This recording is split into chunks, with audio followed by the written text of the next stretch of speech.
The Porsche Boxter has been available in its newest version since February 2009. For many Porsche fans, it's a whole new model thanks to the many new features and improvements. To be precise, though, it's a stringent further development of the same Porsche mid-engine DNA that has been around since the first model. Thanks to this typical legacy, a Boxster, particularly as S, can pass as an extreme sports car when necessary, regardless of whether it's the Porsche number 1, the 356, the legendary James Dean Porsche 550 Spider, or the 718 RSK. All of these legendary Porsche racing cars were developed with advantages in weight, handling, and traction. This guaranteed wins in Le Mans, in Daytona, at Sebring, and also at the Nürburgring. And this experience is equally to be found in the current Boxster.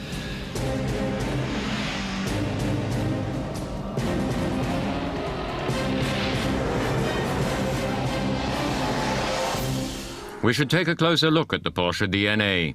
The Porsche number 1 model was open-topped, had 2 seats, and was puristic and therefore light, very different to its rivals of the time.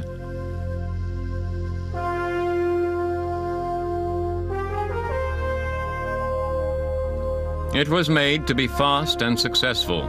That meant a crouching silhouette and a short cockpit almost in the middle of the car, fenders that swung towards the back and a curved, sloping tail. Race victories were not long in coming, and the car entered series production in 1949. A further development of this basic idea, the Porsche DNA, was the 550 Spider. The exterior was even tighter around the tubular frame, the wheels appeared bigger, the shape seemed muscular. With this car began the mid-engined car's era of dominance on the racetrack. The wheelbase remained very short. The first-generation Boxster carried forward these experiences from motorsport and was still based on the number 1.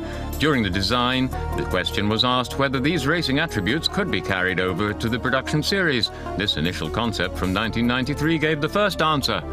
The wheelbase, the bonnet length relative to the windscreen, the fenders and the rear are quite deliberate déjà vu. These shapes and proportions can be found not only in the first and second generation Boxsters, but also consistently find their way into the high-performance segment, the evidence, the Carrara GT, derived from the Le Mans Porsche.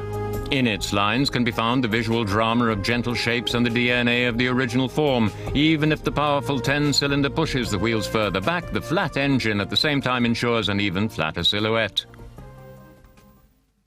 All of this is in the new second-generation Boxster following the first update. The top model, Boxster S, has a 6-cylinder mid-engine with 320 horsepower, but even the basic model still has over 255. All engines are direct petrol injection. All versions have the option of the motorsport-derived PDK double-clutching gearbox for the first time. The Boxster, the newest Porsche with over 60 years of mid-engine DNA.